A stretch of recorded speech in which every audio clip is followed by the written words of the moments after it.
Welcome to Beer Bros BS. Hi, I'm Dave, the Big Librarian. Tonight I'm joined with Issa, Dan, Tony, JJ the Mel Chef. This is episode 8. This is Return of the Jedi. Return of the Toys. Throwback Thursday. hashtag TBT. Hashtag TBT. Yeah. Tonight we have a few beers. We're going to be drinking Pops Porter from Wynwood Brewing. What else do we have? beer number 2 is Figaro from Cascade Brewing. Beer number 3 is Oil of Aphrodite from Jackie O's. And beer number 4 is a special whale that I brought. It is Goose Island's Bourbon County Vanilla Rye Imperial Stout. Nice. What was that? It's a whale. Wouldn't that be more like... Dude. Oh, you speak whale. He just told you to rub off. You don't want to know what he said. So like I said, the first beer we're having is Pops Porter from Wynwood Brewing Company. It's a robust porter coming at 6.2% ABV. Made, obviously, in Miami, Florida. It just won the gold medal at the Great American Beer Festival for the robust porter category. It's not sweet. It's not a sweet porter, but you can definitely taste the malt in it. At first, you can definitely taste the chocolate right up front. What do you all think of it? It's got a good roast to it. It's very robusty. Yeah, Robusty. it's not as smoky as some other porters. So. Yeah, I enjoy it. It goes down smooth. It's an easy drinking porter. It's nothing. No one flavor overpowers the other. It kind of is like a good blend. Okay, so tonight's theme is Throwback Thursday. You should mention that this is a timely beer for this week because just yesterday the Miami episode of Esquire Network's Brewdogs aired, featuring Wynwood Brewing, and they used Pops Porter as the base for the beer that they made. Has one half of the Miami Vice. Yeah, the Miami Vice beer. And we're pronouncing it. I think they said Miami Vice, but we're pronouncing it the true German way, the W's into V's. Because of the pun factor. Yes. Miami Vice. Miami Vice. Also the name of, MIA Brewing's Hefeweizen. And I think a TV show that goes around in the 80s. Yeah. What are you talking about? I think there was a show, I believe, called Miami Vice. Are you talking about that movie with Colin Farrell? Maybe it might have some relation to each other. Oh, that's what they were portraying in the beginning of Brewdog's episode yesterday. And if you haven't seen it already, if you can catch the episode in Miami. 4 out of 5 of us are in that episode. Where you have to watch and see. Yes, blink and you'll miss us. Also, you may not know what we look like. Okay, so back to our topic, Throwback Thursday. So let me ask you, let's take it all the way back to when you were kids. When we were all kids. We're all kids. What was your favorite TV series growing up? Cartoon, regular, anything? All right. I'm going to go with the Teenage Mutant Ninja Turtles. The Heroes in the Half Shell for me. Turtle Power. Yeah, I enjoyed Transformers when I was younger too, but I was a little too young to really get into it full-fledged. Ninja Turtles all the way. I had every toy. I had all the VHS tapes, whatever turtle collectible I can get my hands on. Painting myself green every day. Now, I'm curious. Okay, so that would be your favorite cartoon. Do you have a favorite live-action show from when you were a kid? Yeah, I would say once I got a little bit older, In Living Color. Okay. Even though that's more for adults, but I was lucky enough to have parents that let me watch pretty much whatever I wanted to.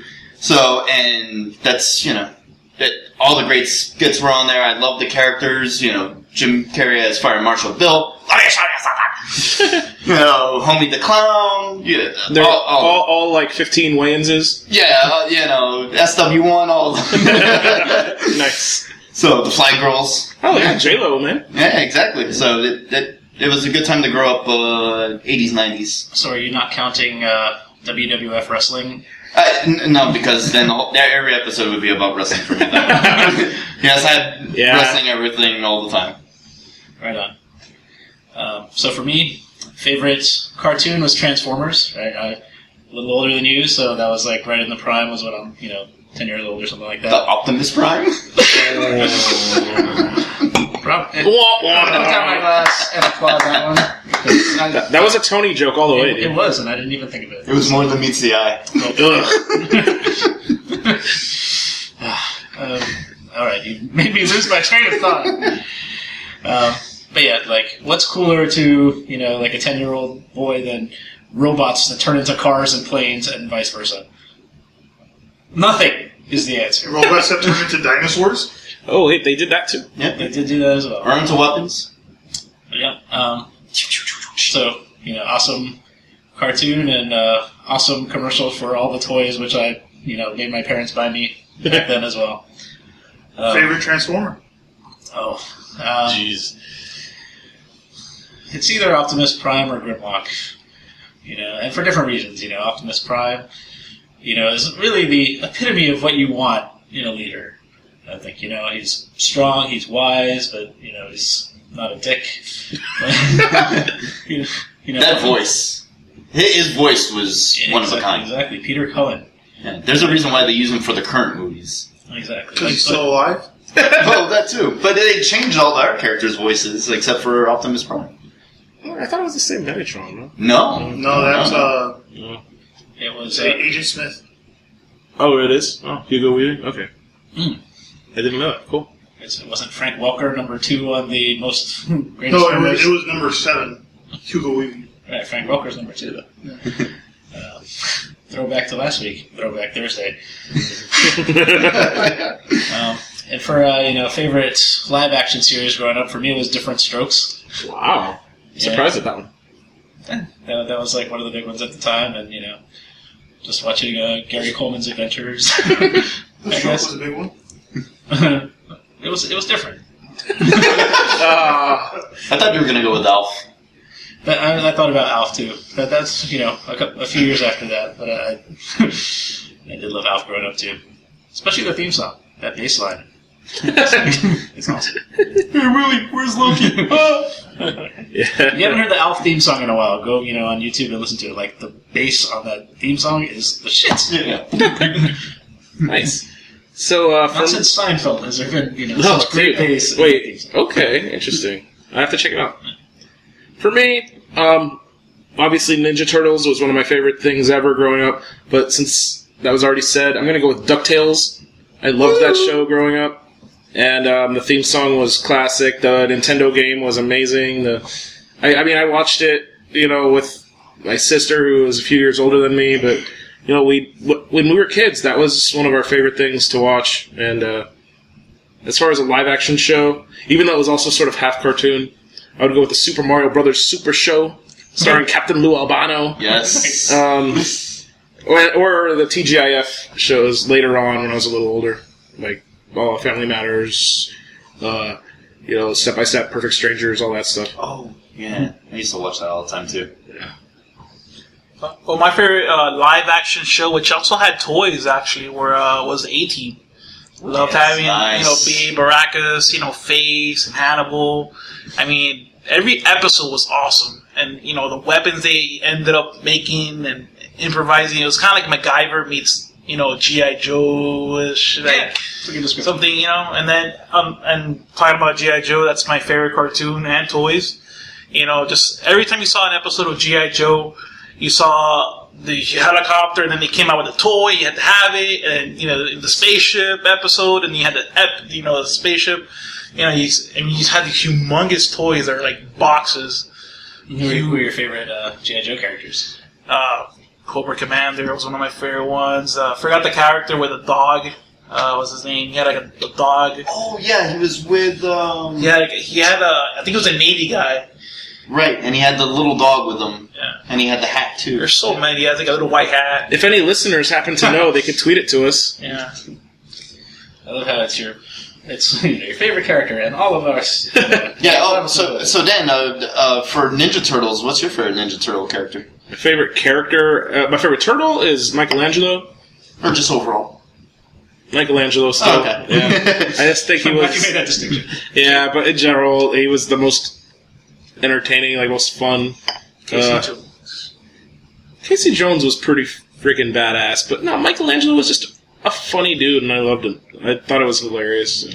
Yeah, that's And all the variations of them too that they had was pretty cool. I'll say General Trag, just because he was the coolest looking one, just made out of rock and with machine guns. It was the first time they had like guns on the show, and I was like, he's shooting at the Ninja Turtles. This is crazy. Anyway, how about you, You Dave? could kill somebody. For me, I'd have to say, favorite, I guess, cartoon then would have been the X-Men animated series. Ooh, yeah. Yes. Pretty much they went through all the major story arcs. Going from the 80s to 90s, they had followed the comic books pretty closely, and as a result, because the series was so good, most people just assume that that's how the stories actually went. When usually shows usually divert from the source material, they usually follow pretty true to that. Live action, I'd have to. There were so many I used to watch. Night Court. Yes. I loved. Yeah. Speaking of great bass lines, and That did have an awesome theme song. Right. Yeah. Also throw out there. Yeah, the other one was Alf. Although I don't remember liking it, I do. Have you watched it recently? No, I Now that you're older? haven't. But I remember that was like something that whenever it was on, my family would put it on for me because I always watched it. And I could just sit there, and I guess because Alf got into trouble, and I guess I was told I was a troublesome child, they kind of just went along with it. Yeah, it's a dirty show. Like, if you go back and watch it now, there's a lot of adult humor in it that's, like, very wink-wink. I'm not surprised. You seemingly could get away with more stuff like that back then because the PC police wasn't quite as rampant as it is these days. All right, so let me ask you all: what was the first movie that you remember seeing in the theater? For me, I'll never forget it. It was I guess '89. It was Tim Burton's Batman. Ooh, nice. First one I saw it Wow. in Aventura Mall. Nice. Yeah, the first one that I can remember going to was Gremlins in '84 for Christmas time. So, but the one that I went to on my own, like full-fledged movie time, was Transformers, the movie, the cartoon one from '87, I believe was the date, and mind blown. Tony? like spoiler alerts, they kill Optimus Prime in Transformers the movie. Yeah, I cried. What? I cried. Dude, that's like a messed up thing to do to a little kid. They wanted to sell more toys, right? So they killed off a bunch of Transformers and introduced a bunch of new ones. But come on, it's Optimus Prime. Doubletron was awesome in that. You can't replace Optimus Prime. I'm sorry, Rodimus Prime is like a shoddy substitute. Shoddy.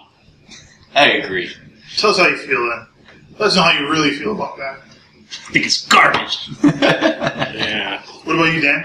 What's the first movie that you remember seeing? It's probably gonna have to be Aladdin. It's one of the first ones I remember seeing in the theaters. I know I went with I dragged my parents about 3 or 4 times when it was in its theatrical run to make me go see it at Town and Country or Kendall 9 or wherever. And it was one of the first memories I actually had of seeing a movie in a theater. I'm sure there was one before it, but it doesn't really stick with me right now. And actually, I take that back. I don't remember which one came out first. It also might have been Indiana Jones and the Last Crusade. Although I don't think we actually made it through the whole movie because I was such a bad child. Yeah. But one of those way. either Batman or... I know, I'm such a fine, outstanding citizen now. What about you, Isa? I think the first movie I remember seeing was I snuck into a movie theater in Colombia when my uncle When I was and my 20. my grandpa had a movie theater in Colombia. He owned the 2 of them actually, and snuck in and saw Rambo 3. You know, so I could never see those kind of violent movies though. But Yeah. I always walked around with him and went to the movie theaters and I saw that movie. You know, and I saw a bunch of movies. I mean, I saw movies I should have seen. Yeah, so Issa, can you give us a good Rambo impersonation? Come on, give try. Give it the R, you know, his scream. No? Alright. Little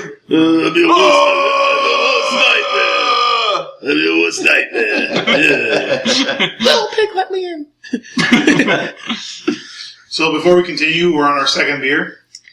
So the second beer, once again, is Cascade Brewing's Figaro, which is a Northwest-style sour ale, aged in oak barrels with white figs and lemon peel. And it is 10.7% alcohol by volume. Really? It doesn't taste like even like half that much. I know. Like, Is it, what do you think they named it Figaro? Is it because the marriage, the play was such a sour play? Oh. Well, you guys not familiar with it? I know. Marriage of Figaro, Mozart. isn't that a cat? Isn't there a cat called Figaro? Yeah, he's a Pinocchio's cat. So I think it was that. You know, they probably had a cat at the brewery. There's not like Figaro. figs in the beer? Yeah. Thanks, man, for ruining Oh yeah. Figaro. Oh, so you have heard of Mozart there.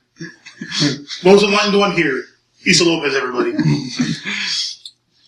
The musical stylings. I moonlight as a tenor. One Issa. So as long as we're The fourth tenor, Lopez. 10. He could replace Pavarotti since he's dead now. There you go. Well, he's kind of bending, but Yeah, but it wouldn't be the fourth. It would Issa does have the build. be the new third. And if he grew out a beard and then, you know, yeah, you guys would and look... acted Italian. He could do an Italian voice, I think. And had talent at singing. Could you do an Italian accent for us? Couldn't do the Rambo? Can you do Italian Rambo? Oh, Jesus. Well, is it still in Italian? Yeah. Adrian, go to the chopper. Oh, Jesus Christ. What the hell is going Is on? that an Italian Austrian? Italian Arnold Schwarzenegger. Predator. Adrian. And then I got the Schwarzenegger in there. That's why you're the besties. Italian Rambo consists of a Rocky quote and an Arnold Schwarzenegger quote. Jesus Christ. Yo, Adrian, get to the chopper. All right, man. Yeah, so this beer is fantastic. Thank you very much, Tony. The sourness isn't overpowering.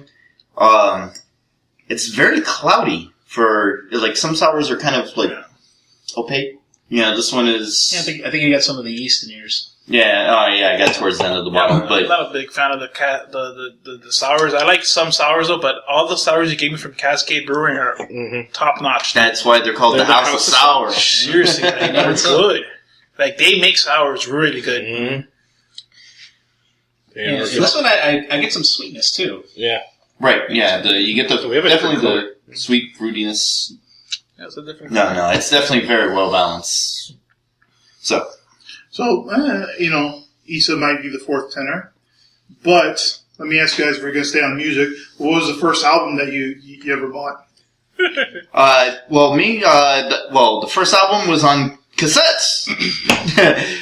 It would be the Red Hot Chili Peppers' Blood Sugar Sex Magic. That was the first full album Really? I ever purchased. I bought labels, you know, what were the singles on cassette called? Singlets? Singles? Singles. Yeah.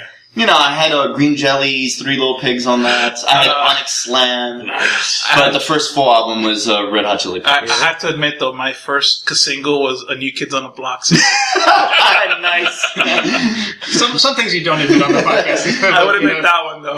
That was Issa, everybody, just so you know. So, Took some courage to admit that. Well, you know what? I actually had a guilty pleasure one as well. One of the first albums that I recall buying was Ace of Base, The Sign. I did like that one. nice. And besides that, around the same period was Warren G, Regulate G Funkera, and Green Day Dookie were some of the first albums that I remember buying. Nice. Huh? For me, it was the cassette tape of Beastie Boys' License to Ill. Yes. MCA. No, so it was a cassette tape. It wasn't. Yep, cassette tape. What was the things before cassettes? I can't think right now. Records. 8 Right. tracks? Yeah. 8 tracks? Yeah. Oh, 8-tracks for you. Definitely for you, Tom. What about you? The Captain and Tennille 8-track was Actually, I don't remember the name of it now, but it's one of the Michael Jackson ones. I think it was Really? the one that had the weird. I gotta find the name of it. Dangerous? Yeah, I think it was Dangerous. Actually, Well, what was the big hit on it? the one with Macaulay Culkin? Dangerous. It had black or white. Black or white. It's the Dangerous album. That's Dangerous. It has like the I was looking for the. kind of like weird golden, Right. shrine looking cover. Yeah. I don't remember exactly what it is, but something like that. Yeah. This did not feature MJ in a leather costume on the front. Yeah, that was the first one without. Unfortunately. For me, I'd have to say it was Louis Armstrong's "What a Wonderful, Wonderful World," It's kind of a tongue twister, isn't it? and I was That was the first album you ever bought with your own money. I was did not have much money growing up, so I listened to the box and radio. And Yes, the box. I made my own mixtapes on cassettes. Just recording songs from the From the radio. From the radio, yeah. Yeah. So the first one I actually bought, it was actually a CD. I was like, oh, this is so cool. I got my own CD player. I said, and I was in band. I was a trumpet player at the time. And so let me go with the most popular trumpet player around. Yeah. And there are some songs on it. I still have that. I still have that CD. It's a classic artist. Yeah. Nice. You got some street cred there, Dave. So Louis Armstrong or Miles Davis? Oof. Louis Armstrong, but they all play different styles. They are different styles. They none of them. They never played the same. Miles Davis went from bebop to acid jazz, and his style changed. He's a lot like Kanye West. You know what? He's very A much lot of like people Kanye West. won't get that analogy, but I actually know what you mean. Because he was a little bit more artsy than some people kind of give him credit for. And then he kept getting to a point where people understood him less and less and less. Where and Miles knew I had met Louis a bunch of times, and he didn't like. He liked Louis Armstrong. He loved him, but he didn't like what he had to do to be famous. To still do that kind of music where he stands in front of the band smiling, playing his trumpet, and when he's done, when he's not playing, he's smiling. He's got the biggest smile out there, and he knows how fake it is. And that was not him. Miles was just, let me play whatever I want. Okay, I like how this sounds. I'm gonna put it out, and if you're not ready for it, so let me ask you. Staying on this subject, what was the first concert that y'all went to? I was going to say, can you do a Louis Armstrong impression for us? That was actually decent. That's pretty good. There you go. I'm telling you, I listened to enough of that where I can go song. If we put the album on, I can sing along song after song because that's one of the ways. As a musician, you listen, you pick someone's style, and you just listen to everything that they know that they play, and they scat or anything they sing. And he did it all. He acted. He was in numerous records and Grammys, and so cool. Let me ask you, what was the first concert you ever went to? For me, it was Metallica. Which one?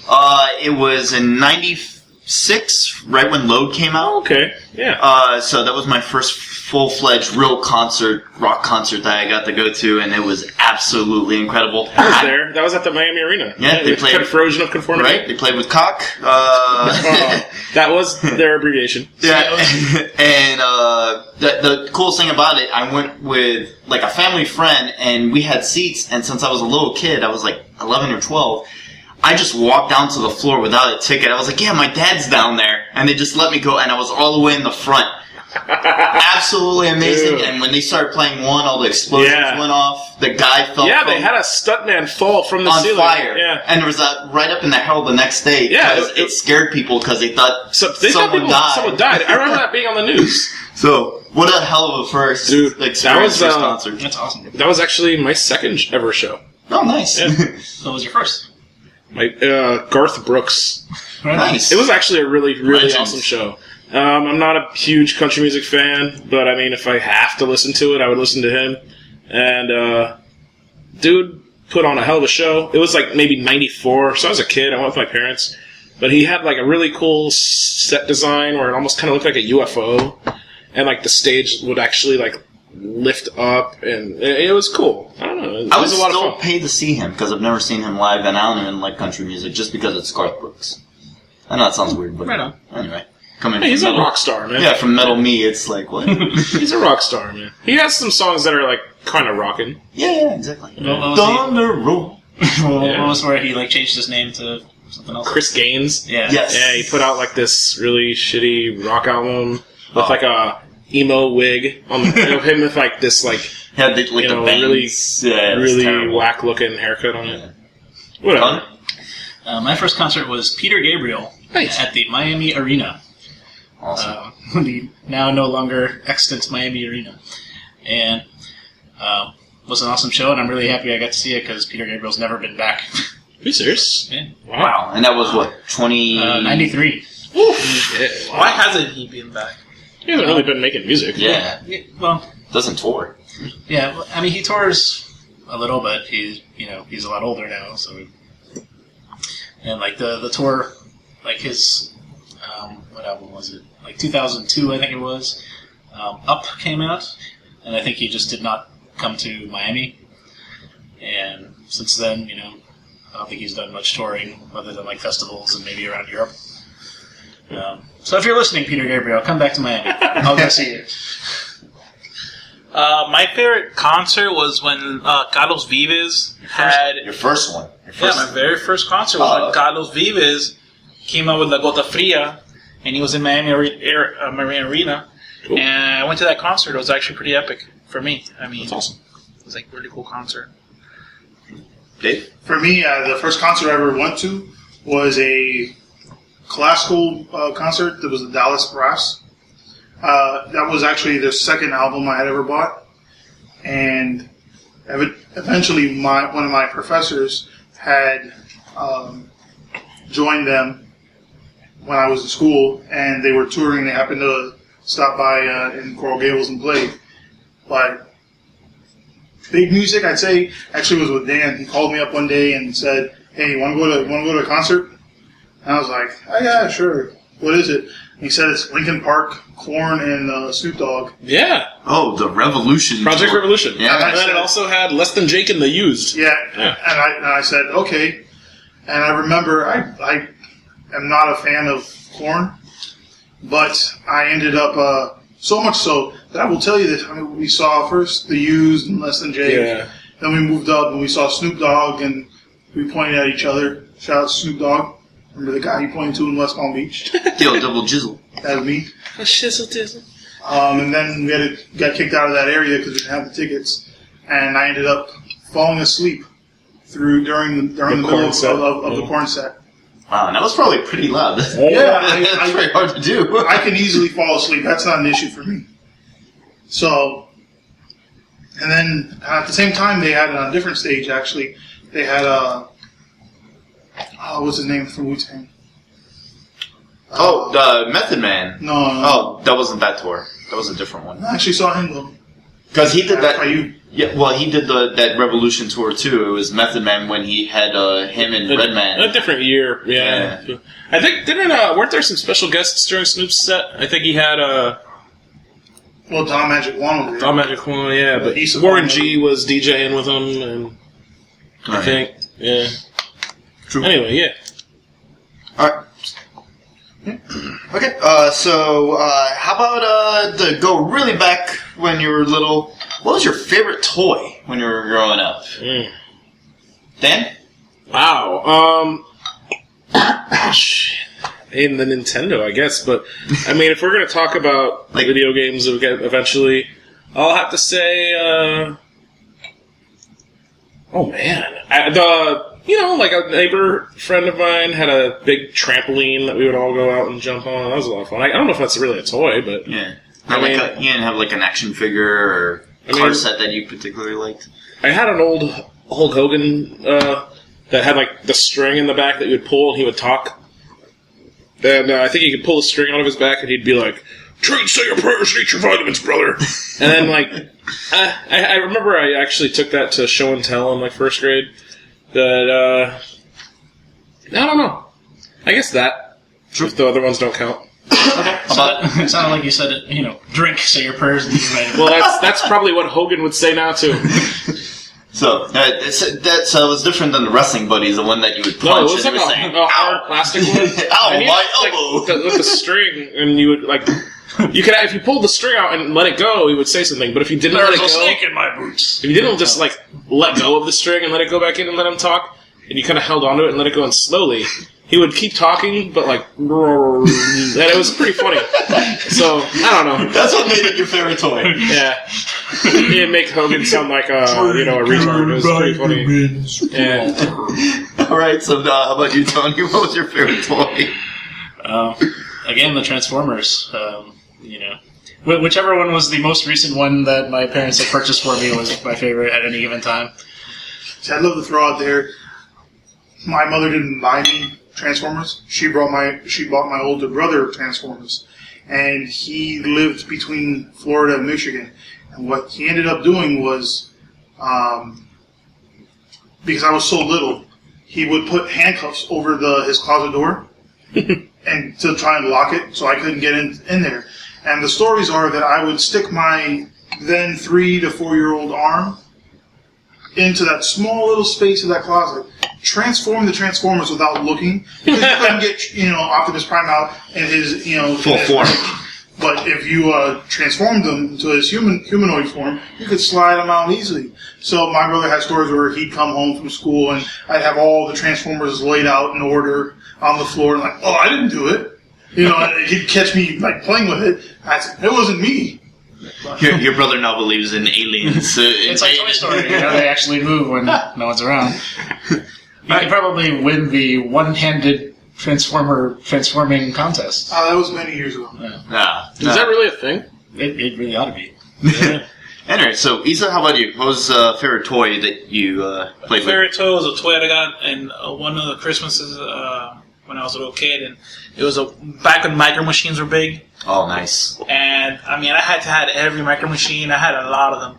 But my coolest toy that I ever had that I played with was it was a toolbox that Micro Machine came out with, a play set, and it was in the shape of a toolbox, and it would open up into something called the Super City.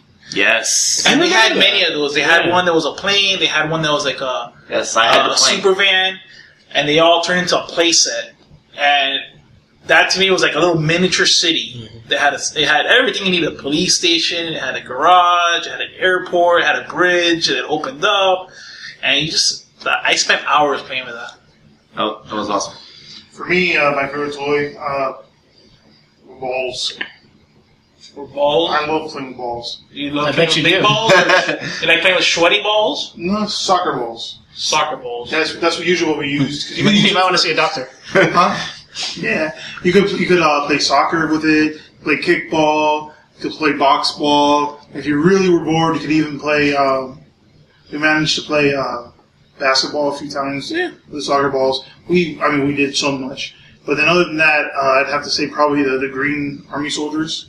Oh, yeah, where you can buy like 100 for like $1. I had so many, and the fun part is you could play wherever.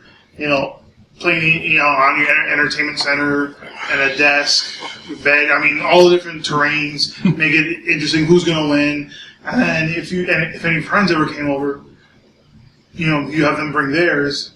And every now and then they had the cheap ones that were like the Civil War. Like nobody wanted a musket. Like things were going to destroy the muskets. Come on, this is World War I. And then they had the Indians and the cowboys. And you're like, no, you're not going to shoot the arrow against my tank.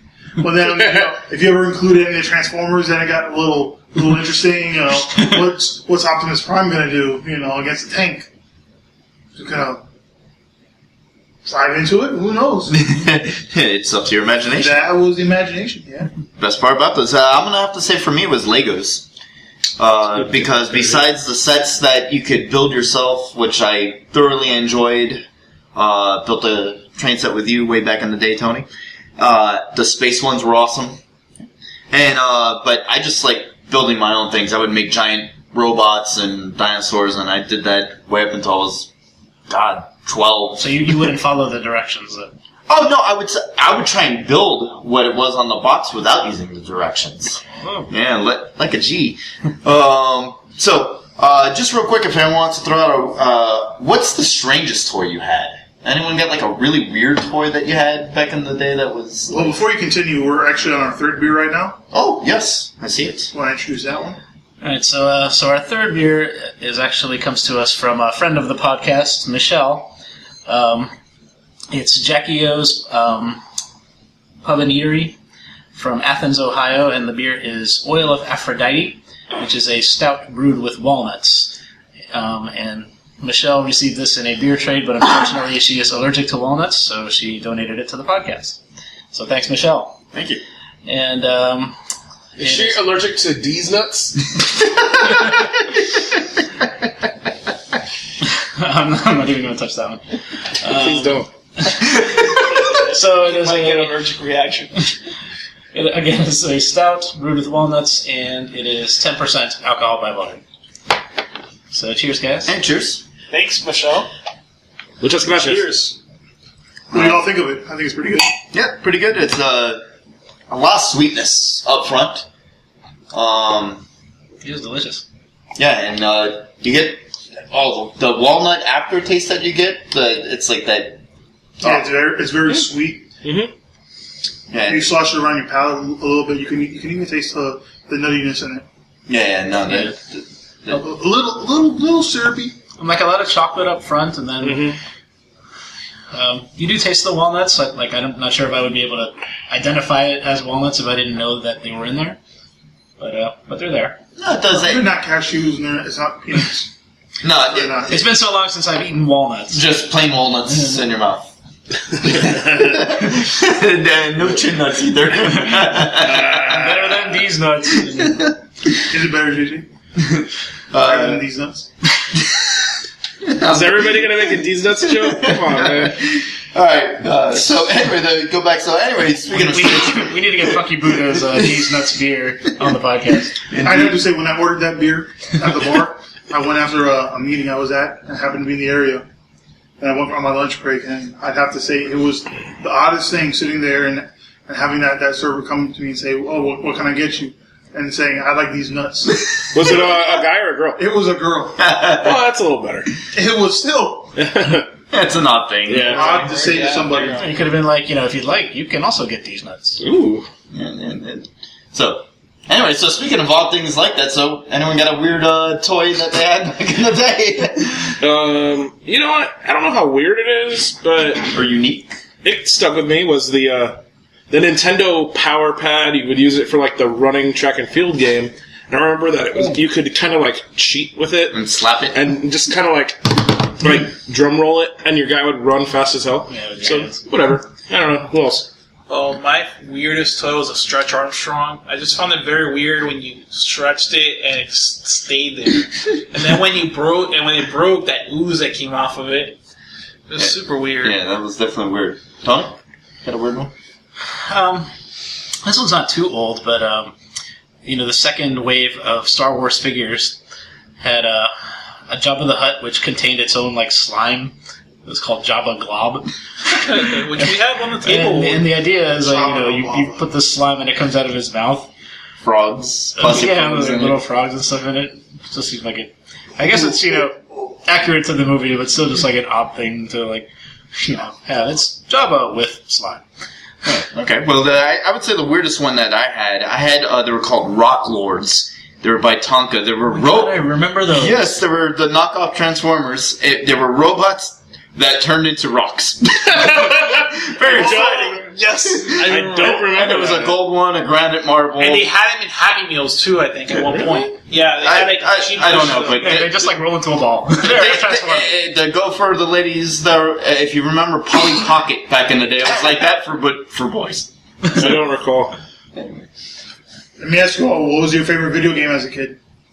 For me, it'd have to be so many to choose from.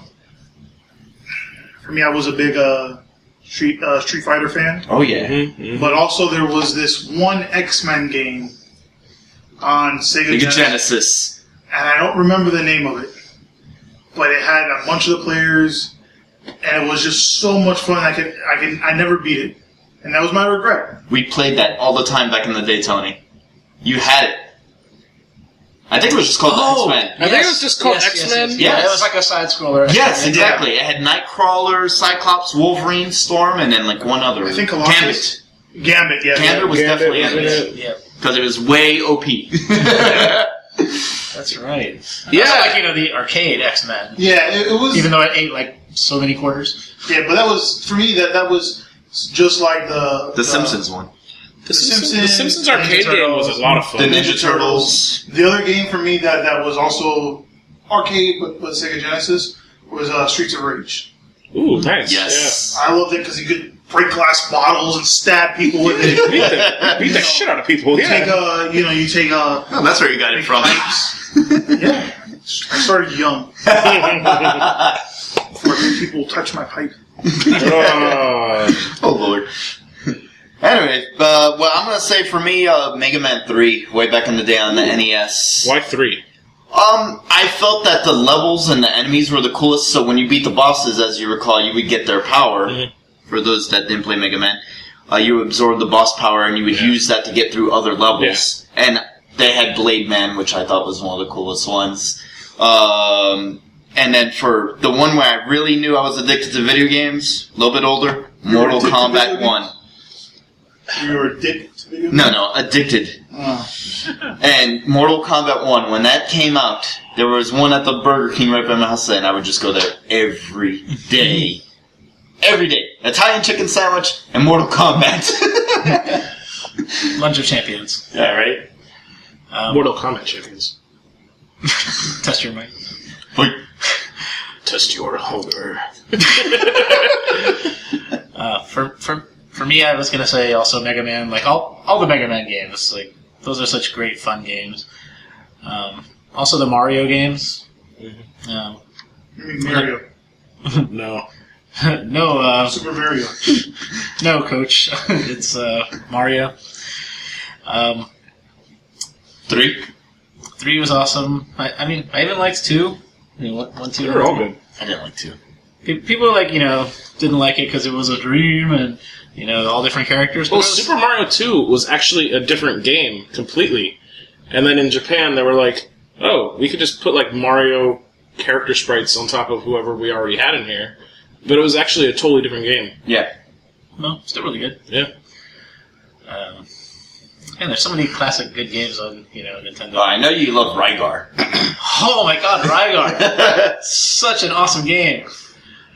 Oh yeah, remember that dude with his like weird shield saw chain thing that he had? Like, Rygar's awesome. So it's like Metroid and like Zelda. Oh, I'm just really going, just rambling. Yeah. What about you? I had a lot of cool games. Earthworm Jim was one of them. What was your favorite though? My favorite one was in 1982 when, this happened after like the Gulf War. I think it was like around that time. And Desert Strike on Genesis. The helicopter game, right? Yes. Yeah, that was pretty good. They made, and this is when EA made really good games though, because so EA good. made Road Rash. No, but they do some. Road Rash was great. That needs to come back. Yes. Road Rash was EA, one of my are you favorite listening? series. Road Rash now. Yes, and Desert Strike, please. But what just to like ask you guys, what was the one game that like would piss you off, like would get you so mad and you would throw the controller at the TV? You can never beat it, or it really got you really frustrated. Dude, JJ? I don't know, there's so many, man. Oh yeah, there's too many names that because sometimes they're broken. The E.T. video game was like notoriously difficult, and it was. I think it was actually made broken. And Well, it really destroyed Atari at the time too. That's false. Yeah. Well, Watch the documentary. I did see it, but it died, and it was a bad game, and they just made shitty games after that. And then there's like a Nintendo came out and just ruined everything. But another game that another system that I thought was another game that I thought was really bad for me was Back to the Future. I can never beat that game at all. The game sucked. Yeah. I love the series. It's one of my favorite movie series ever, but the video game was god awful. Oh, Yeah. Battletoads is the hardest game I've ever played. Battletoads vs. Double Dragon was pretty fun though. That was a fun game. I'm just talking about the Battletoads. Anyway, That's Do you guys remember Karnov? no. It was like really, really hard game to beat. Yeah. And then when you finally, like, after many hours mastering the game and you finally beat it, the ending was just a black screen with white text saying, "Congratulations, the end." Really? Yes. Oh, man. So all the complainers out there, quick So complain. that Yeah. is when I threw my controller. That's almost as bad as Nintendo Pro Wrestling. A winner is you. Alright, so we're actually about to jump into the next beer. And it is a 2014 Goose Island Bourbon County Vanilla Rye. Oh, yeah. And it's a phenomenal beer. It's an imperial stout aged in rye whiskey barrels with vanilla beans. It's 13.6 ABV. It averages a 4.7 on Untapped out of over 11,000 ratings. And it was originally brewed in around, I want to say, early 2000s and for the Wood and Barrel Aged Beer Festival in Chicago. And everybody loved it, and a couple years later they started bottling it. And, it's just stuck around since then, and it's been one of the most sought after of the Bourbon County brand Goose Island Stouts. Or they have a barley wine, too. The regular Bourbon County Stout and the coffee one are all phenomenal. I still think this is the best one, and we're all going to try it and say what we think. Yeah, I think this particular brand, this series of the Bourbon County, is the one that's available to the most population as far as like distribution wise. Vanilla Rye? No, well, not this particular version, Like but this year's Bourbon County? Right? Yeah, that it's one of the whales. I was going to say, because Vanilla Rye didn't make it everywhere. Right, exactly. Coconut one too. That one. Vanilla Rye is like super hard to find. Right, but I'm just saying, in general, for like one of the whales, it's like available in most places as far as. I mean, the regular Bourbon County Stout is like fairly easy to find. The Vanilla Rye is significantly tougher. So what do y'all think of this? Jesus Christ! Very good. This is one of my favorite beers. Oh my yeah, god, it's so good, dude. Dude, before you even taste it, like the smell Yeah, just the like aroma kicks comes you. off. It's straight bourbon. Straight sweet Kentucky rye bourbon. I tell you, there is something very calming about having a nice warm glass of bourbon in the evening. In a hot, warm, humid southern evening. And I do tell you that this aroma of this bourbon beer does contain pleasant notes. Ladies and gentlemen, Frank Underwood has joined us on podcast. So, describe that rye aroma, if you will. Be a gentleman, sir. That was Dusty Rhodes. That was not Frank Underwood. No, the if you will was definitely Dusty Rhodes. I mean, I don't know who the hell Frank Underwood is. Oh. No, House of Cards. Yeah, Frank Underwood is I've also seen calm. like the first episode. You must be familiarize yourself with that television show. All right. There are things. Now, I guess I was a little being a little spacey. I don't know. Dude, haste. I will now do an aside. So please just ignore this or pretend like you don't hear me speak. Yeah. Dan, he's a good guy and I like him, but he needs to catch up sometimes. So I love your new look there, Dan. There's not really anything new about it. I'm wearing glasses today. Your hair's very dappy. This What the fuck is dappy? Anyway, okay, so continue, guys. Good. I think he meant your hair was dapper. Yeah, so, It's always like this. yeah, it pours very dark for those who have not had this beer before. It's got a very light head to it, very sweet up front, but it's not overpowering. The booziness of it is perfectly balanced in this beer. This is one of the most well-refined beers ever. Well, can you say it in a Scottish accent, just like Brewdogs? This is a really fine beer. Yes. This beer is perfect. It's perfect. I love to drink it on the locks, looking for Nessie.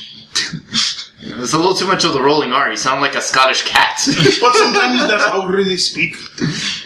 Broad R's everywhere. They're hard. I'd like to apologize to all our Scottish listeners. Yeah. All zero of them. Yeah, right. If you're listening to Scotland, anybody We from Scotland love you. wants to give us some tips, tweet us at Beer Bros BS. Yeah. And if you're just listening in general, give us a tweet anyway. Oh, yeah, exactly. Yeah. So before we get to the final question tonight, what did you all want to be as a kid when you grew up? It's a tough one. For me, I wanted to be an astronaut. So much so that I originally went into college and wanted to do engineering. But for some reason, when I first went into college, the school that I attended in suburban Chicago did not have an engineering department. Business it did. Most of everything else it did, but not engineering. And I'd say when I was 7th grade, 8th grade, I went for a physical, and I told I was talking with my doctor, and they asked me what I wanted to be when I grew up, and I said an astronaut. I was looking to go into the Air Force, be a pilot, and they said, you were going to be too tall. At the height you are, that was then, I was probably like 5'8", 5'9". Oh, wow. In 7th grade. They said, you're going to be too tall to be an astronaut. And it was at that moment That hurt, probably. my childhood dreams were crushed. On a lighter note to that, I obviously am a librarian, and I do remember standing in what library in the exact spot where I asked my mother when I was a child, what do you have to do to work here in the library? And she said, well, you have to go to college for 4 years. And I said, okay, I'll probably do that. And she said, that's good. And she said, and then after that, you have to go to college for an extra 2 years, 3 years, depending on what school you go to get a specialized degree for this. And I said, who in their right minds would ever fucking work in a library then? And I'd have to say that was probably 18 years ago. And I can tell you still exactly where the West Kendall Regional Library I stood. Oh, I love that place. That was the 2-story one, right? Yeah. Yeah, that was a good place. And I can tell you exactly where I stood in that front lobby, and I said that. I'll have to check out my books. And, yeah, I ended up working there at one point. Right on. What about you, Jerry? What do you want to do? For me, I'll give you the actual answer that I put back in the day. I wanted to be a shark doctor. No, so obviously Let me ask you, will the sharks come visit you? Yeah. Can you fix them? I had to schedule an appointment with the sharks. A shark veterinarian, you know. Would your office be on a boat, or would they come inland? Well, I didn't think about it when I was 5. Were they going to drive, or somebody drive I figured them? someone would bring them in like a mobile tank of sorts to my house and let the Did you sharks... jump in there with them, or they'd come out of the water to see you? No, I would go on the water with them. I would be the shark whisperer.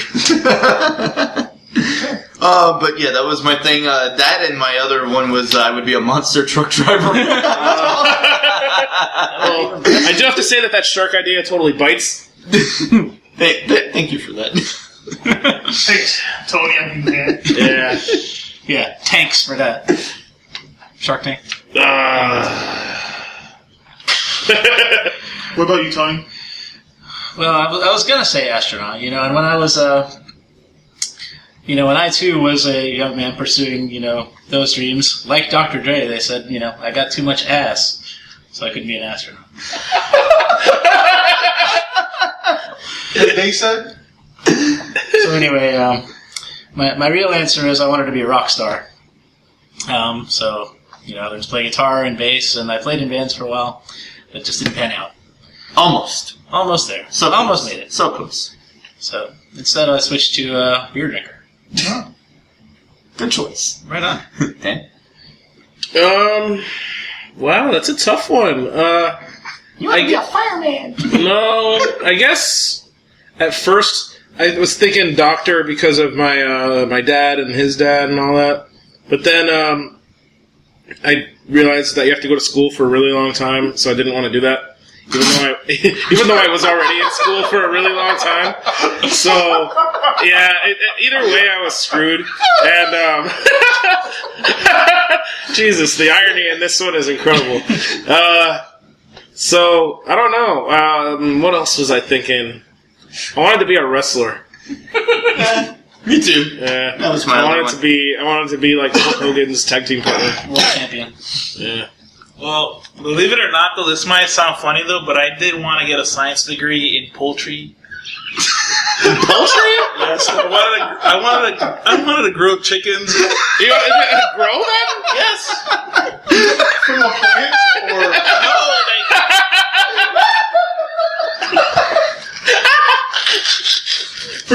you can't tell, at home, JJ just fell off his chair laughing. He is on the ground now. No, I'm playing around though. I did read this on Reddit yesterday. There's an actual science degree in poultry. Yes, poultry science. And I laughed though, but I guess there's everything. There's a science degree for everything. You're bullshit! There's no way in kindergarten they're like, what do you want to be when you grow up? You were like, I want to grow chicken! You probably said I want to grow chicken nuggets. Well, honestly, what I really wanted to do was I always wanted to become a Disney animator. And that didn't pan out when me and JJ went to computer school at IFAC. What a bunch of shit that was. Yeah, that was a bunch of crock. And then that's so big. Chicken. Look at Percy, so the chicken are they? You're crazy. The chicken vine. The chicken tree. So I became an X-ray tech. And now I take X-rays of old people. You should take X-rays of chickens.